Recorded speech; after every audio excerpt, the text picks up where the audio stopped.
Tiger अभी जिंदा आहे. हिमायतनगर नगरपंचायत निवडणुकांचा निकाल जाहीर झाला आणि या निवडणुकीत काँग्रेस पक्षाचे 8 नगरसेवक आणि एकतर्फी लढत करत नगराध्यक्षपदाचे उमेदवार शेख रफीक शेख महबूब हे विजयी झाले. याच विजयाचा खरा शिल्लेदार कोण याची माहिती सांगणारा हा व्हिडिओ. नमस्कार, मी शेख मोजमिल.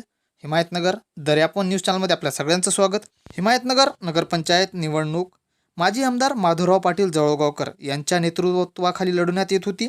असे असले तरी आमदार माधवराव पाटील जवळगावकर यांच्याकडे हदगाव आणि हिमायतनगर या 2 तालुक्यांची जबाबदारी असल्याने पूर्ण वेळ देणे शक्य होत नव्हते.